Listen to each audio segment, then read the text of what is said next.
असल में हम लोग मैदानी इलाके से चलकर आए हुए लोग, हमारे लोगों की एक ट्रेनिंग बड़ी खराब हुई है कि हम उत्तर भारत के थोड़े से मैदानी इलाके के लोग ये समझते हैं कि पूरा भारत हम ही हैं। ये हमारी खराब ट्रेनिंग है। हम अपनी भाषा को, हमारे यहाँ के कुछ लोग इसीलिए कहते हैं कि हमारी भाषा को राष्ट्रभाषा बना दो। हमारे यहाँ के तहजीब, हमारा कल्चर, हमारी मान्यताएं वही पूरे मुल्क की हैं। मगर ये मुल्क तो असल में एक ऐसा गुलदस्ता है जिसमें कई रंगों के फूल खिले हैं ना। और आज इस मुल्क के हुक्मरान इस मुल्क के आईन को बर्बाद करके, इस मुल्क के दस्तूर को पूरी तरह तबाह करके ये चाहते हैं कि हम एक ही रंग में पूरे मुल्क को रंग दें। कि ये कैसे हुक्मरान इस मुल्क को मिले हैं जो किसानों की खुशहाली के लिए कानून बनाते हैं और किसान है उसका विरोध करता है। वो छात्रों और शिक्षकों, प्रोफेसर के लिए नई शिक्षा नीति बनाते हैं और जागरूक समझदार प्रोफेसर और छात्र उस नई शिक्षा नीति का विरोध कर रहा है। इस देश में श्रमिकों का कानून बनता है तो वो उसका विरोध कर रहे हैं। वैसे ही मुल्क के इस इलाके में ऐसा कानून बनाया, ऐसा नियम पास किया कि यहां के लोग उसे कबूल नहीं कर रहे। तो एक बार बताओ तो सही कि आपके बदली हुई मंशा ने कितनी खुशहाली यहां के इलाके में की। एक व्यक्ति पर कितनी सेना यहां लगी हुई है। इस मुल्क के वंचित शोषित लोगों, जितने भी लोग हाथ से श्रम करते हैं, मैं उन सबको एक कैटेगरी में मानता हूं। हमें जातियों में बांटा, हमें मजहब में बांटा, हमें तमाम चीजों में बांटा। और ये बांटने वाले फिरका परस्त लोग इस मुल्क को हमेशा गुलाम तभी तो बनाए रखेंगे जब हमें बांटकर आपस में लड़ाएंगे। रोज मंदिर मस्जिद के नाम पर लड़ाई। जिस देश में स्कूल, कॉलेज और विश्वविद्यालय के लिए लड़ाई होनी चाहिए, नौजवानों को तैयार किया जाना चाहिए, उस मुल्क में रोज सियासत मंदिर मस्जिद के नाम पर दंगाई बना रही है आपके बच्चों को। हम ये बात कहने आपसे आए हैं कि अपने बच्चों को बचाना होगा हमें। और वो नहीं चाहते कि हमारे बच्चे एक अच्छी तालीम पाएं, और ऐसी तालीम जो हमारी पीढ़ियों के मुस्तकबिल को बदल सके। इसलिए जम्मू के लोगों, हम पहली बार जम्मू आए हैं। मैं शुक्रिया अदा करूंगा आयोजकों का कि उन्होंने ये मौका दिया कि मैं जम्मू में आकर अपने अंदर ये हिम्मत लेके लौटूं कि मुल्क के आईन को बचाने की हमारी लड़ाई जारी रहेगी।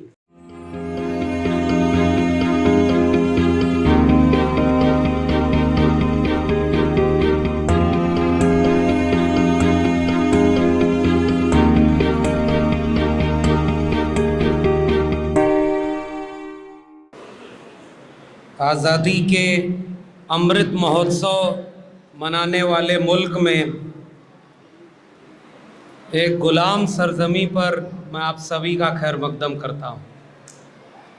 और मेरे पहले के वक्ता ने जो बात कही है उससे मैं पूरी तरह सहमत होते हुए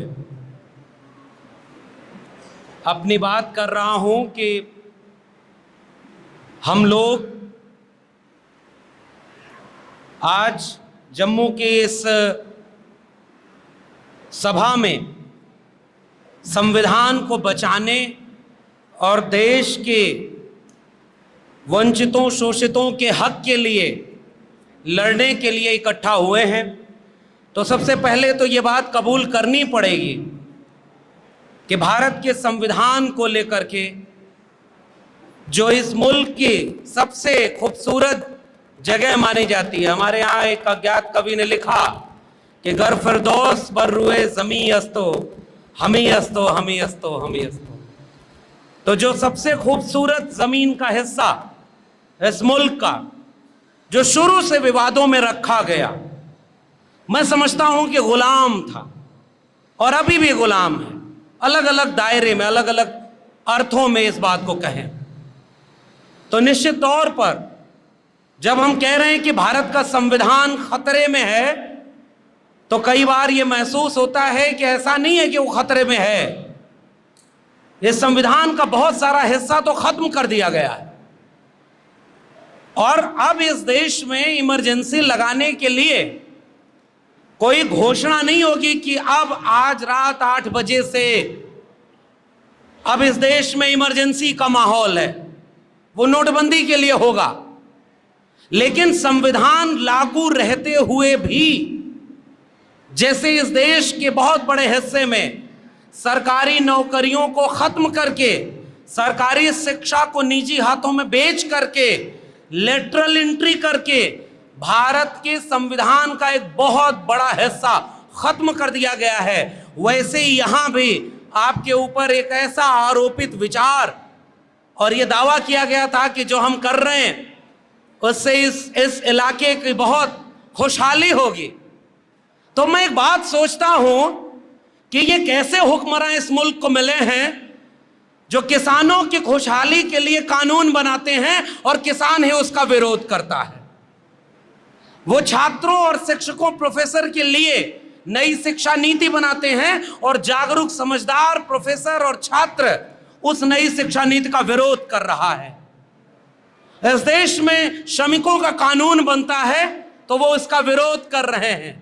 वैसे ही मुल्क के इस इलाके में ऐसा कानून बनाया, ऐसा नियम पास किया कि यहां के लोग उसे कबूल नहीं कर रहे। तो एक बार बताओ तो सही कि आपके बदली हुई मंशा ने कितनी खुशहाली यहां के इलाके में की। एक व्यक्ति पर कितनी सेना यहां लगी हुई है। और मुझे तो याद आ रहा है इस चूंकि परिसंघ के इस सम्मेलन का जो मुख्य उद्देश्य है इस मुल्क के आईन को बचाने का, असल में हम लोग मैदानी इलाके से चलकर आए हुए लोग, हमारे लोगों की एक ट्रेनिंग बड़ी खराब हुई है कि हम उत्तर भारत के थोड़े से मैदानी इलाके के लोग ये समझते हैं कि पूरा भारत हम ही हैं। ये हमारी खराब ट्रेनिंग है। हम अपनी भाषा को, हमारे यहाँ के कुछ लोग इसीलिए कहते हैं कि हमारी भाषा को राष्ट्रभाषा बना दो। हमारे यहाँ के तहजीब, हमारा कल्चर, हमारी मान्यताएं वही पूरे मुल्क की हैं। मगर ये मुल्क तो असल में एक ऐसा गुलदस्ता है जिसमें कई रंगों के फूल खिले हैं ना। और आज इस मुल्क के हुक्मरान इस मुल्क के आईन को बर्बाद करके, इस मुल्क के दस्तूर को पूरी तरह तबाह करके ये चाहते हैं कि हम एक ही रंग में पूरे मुल्क को रंग दें। और इसीलिए इस मुल्क में जो भी कमजोर है, और असल में वो कमजोर था नहीं, कमजोर बनाया गया। मसलन इस मुल्क के ओबीसी, इस मुल्क के एससी, इस मुल्क के शेड्यूल्ड ट्राइब, ये कोई कमजोर लोग नहीं है। इस मुल्क के 90% लोगों ने इस मुल्क को बनाया है। किसान, कुमार और तमाम वो जातियां जिन्होंने हाथ से श्रम करके इस दुनिया को रहने लायक बनाया। और जब वो लोग, थोड़े से लोग, जब उन्होंने सत्ता पर तमाम तरह की साजिशें करके कब्जा किया तो वो हमको ये समझाने लगे कि हम तो शूद्र हैं साहब। अरे हम तुम्हारी वर्ण व्यवस्था नहीं मानते, इसलिए हम खुद को शूद्र भी नहीं मानते। हम तो शासक लोग हैं और तुमने हमें गुलाम बनाया है। तो सबसे पहली बात मेरी ये है, आओ इस मुल्क के वंचित शोषित लोगों, जितने भी लोग हाथ से श्रम करते हैं, मैं उन सबको एक कैटेगरी में मानता हूं। हमें जातियों में बांटा, हमें मजहब में बांटा, हमें तमाम चीजों में बांटा। और ये बांटने वाले फिरका परस्त लोग इस मुल्क को हमेशा गुलाम तभी तो बनाए रखेंगे जब हमें बांटकर आपस में लड़ाएंगे। रोज मंदिर मस्जिद के नाम पर लड़ाई, जिस देश में स्कूल, कॉलेज और विश्वविद्यालय के लिए लड़ाई होनी चाहिए, नौजवानों को तैयार किया जाना चाहिए, उस मुल्क में रोज सियासत मंदिर मस्जिद के नाम पर दंगाई बना रही है आपके बच्चों को। हम ये बात कहने आपसे आए हैं कि अपने बच्चों को बचाना होगा हमें। और वो नहीं चाहते कि हमारे बच्चे एक अच्छी तालीम पाएं, और ऐसी तालीम जो हमारी पीढ़ियों के मुस्तकबिल को बदल सके। इसलिए जम्मू के लोगों, हम पहली बार जम्मू आए हैं। मैं शुक्रिया अदा करूंगा आयोजकों का कि उन्होंने ये मौका दिया कि मैं जम्मू में आकर अपने अंदर ये हिम्मत लेके लौटूं कि मुल्क के आईन को बचाने की हमारी लड़ाई जारी रहेगी। और दूसरी और आखिरी बात, और ये बात ये है कि असल में लोग कहते हैं मैं तो साहित्य का विद्यार्थी हूं। साहित्य में किसी देश, काल और वातावरण की, जाति, धर्म की सीमा नहीं होती। मुझे एक शायर याद आ रहा है, और पढ़े लिखे लोग उस शायर का मुल्क भी जान जाएंगे। दीप जिसका महल्लात ही में जले, चंद लोगों की खुशियों को लेकर चले, ऐसे दस्तूर को, सुबह बेनूर को मैं नहीं मानता, मैं नहीं मानता। और मैं हबीब जालिब को याद करते हुए मैं खुद हिम्मत लेना चाहता हूं। आज कुछ लोग कह रहे हैं ये मुल्क बहुत तरक्की कर रहा है, जो 70 साल में नहीं हुआ वो 70 महीने में हो गया, और जो जो वादा किया था वो सब उन्होंने कोई निभाया नहीं। अगर तुम्हारे वादों पर हमें यकीन होता तो ये आयोजक लोग जिस ट्रेन से बुलाए उसकी बजाय मैं बुलेट ट्रेन से आया होता। बुलेट ट्रेन से आते 15 लाख मेरे अकाउंट में होता, 2 करोड़ रोजगार होता, अच्छे दिन आते। मगर ख्वाब को दिखाना हमारी पीढ़ियों ने सिखाया कि बड़े ख्वाब देखो, ऊंचे ख्वाब देखो, और बस 1 मिनट और लूंगा। और बड़े ख्वाब देखने के हमारी जस्तजू में हमें क्या मिला? 70 साल बाद एक ख्वाबों का व्यापारी हमें मिल गया, जिसने पहले हमारे भीतर के ख्वाब को बेचा, और जब उसे कुर्सी मिल गई, मुल्क का निजाम बन गया, तो उसने पूरे मुल्क को ही निजी हाथों में बेच दिया है। और आज 12 करोड़ लोगों की नौकरी चली गई। उसमें सबसे ज्यादा लोग कौन लोग हैं? इस मुल्क के 90% कमेरा लोग हैं। इस मुल्क में जब शिक्षा बर्बाद हो रही है, प्राइवेट स्कूलों का पूरा तंत्र खड़ा हो रहा है, DU, JNU, जामिया जैसे यूनिवर्सिटीज बर्बाद कर दिए गए, तो सबसे ज्यादा नुकसान किसका हुआ? इन 90% फर्स्ट जनरेशन वालों का हुआ। इसलिए जम्मू के लोगों, आप तो हमसे बड़ी लड़ाई लड़ रहे हो। और इस जम्मू में अभी कुछ दिन पहले एक होम मिनिस्टर जो खुद अपने बेटे को कभी धर्म और मजहब को बचाने की लड़ाई में नहीं भेजता, वो लेटरल एंट्री कराकर उसे BCCI का चेयरमैन बनाए हुए है, और हमारे आपके बच्चों को कहता है कि धर्म खतरे में है। वो आके आरक्षण दे रहा है, और आरक्षण मंडल, अभी हमारे पूर्व के वक्ता कह रहे थे, मंडल यहां पर लागू नहीं हुआ। यहां के दलितों, पिछड़ों, आदिवासियों के साथ न्याय नहीं हुआ। हम चाहते हैं कि आओ मिलकर लड़ाई लड़ें, और मिलकर लड़ाई एक बड़ी लड़ाई के लिए लड़ना होगा। हम टुकड़े में लड़े तो हम सब मारे जाएंगे, और इसलिए वो लड़ाई बड़ी क्या होगी? इस मुल्क का आईन जितना बचा है उतना ही बचा लें, जितना बचा है उतना ही बचा लें। वरना अगर शिक्षा नहीं बची, रोजगार नहीं बचा, इस मुल्क में आरक्षण तो वैसे ही खत्म है, मैं तो बार बार कहता हूं। और आखिरी बात, मुझे ऐसा लगता है हमारी पीढ़ी और हम सब लोगों के सामने एक मौका है। वो मौका क्या है?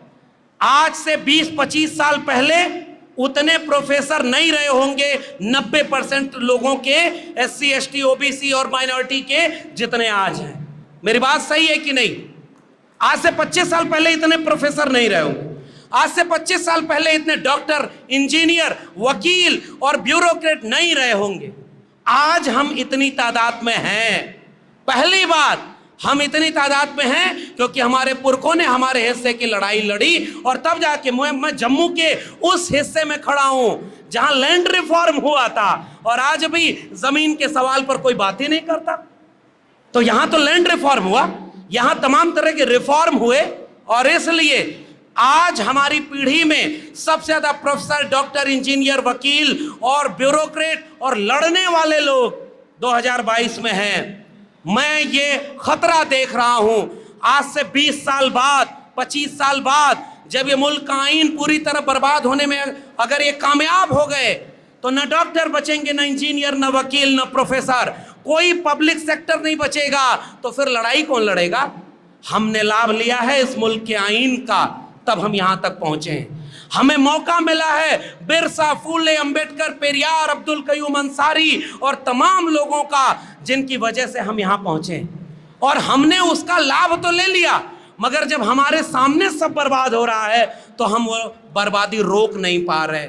आओ मेरे मुल्क के लोगों, मेरे मुल्क के कमेरा लोगों, हाथ से श्रम करने वाले लोगों, हमारे पुरखे ने ये मुल्क बनाया और हमारे सामने ये मुल्क बर्बाद हो रहा है। इसलिए शिक्षा बचाने के लिए, रोजगार बचाने के लिए, सामाजिक न्याय बचाने के लिए और इस मुल्क के आईन को बचाने के लिए हम इस एक बड़ी लड़ाई का आगाज करें। वो लड़ाई कि आने वाली पीढ़ियां हम पे शर्म ना करें, हम पे नाज करें कि हाँ, हमारे पुरखे अगर बिरसा, फूले, अंबेडकर, पेरियार थे तो हम हैं। कहीं ऐसा ना हो कि कल को लोग याद करें कि उनके बाद कुछ नालायक लोग आ गए जिन्होंने अपने सामने सब बर्बाद होता चुपचाप देखा। हम उन नालायकों में शामिल न हो, इसलिए आओ अपने आप से एक भरोसा करें, उम्मीद जगाएं कि मुल्क के इस आईन को बर्बाद करने वाले इन तानाशाह हुक्मरानों के खिलाफ इस मुल्क के आईन को आगे रख करके अंतिम दम तक यह सामाजिक न्याय की लड़ाई लड़ेंगे, जीतेंगे। जय भीम, जय मंडल, संविधान जिंदाबाद, उल गुलान जिंदाबाद, इंकलाब जिंदाबाद।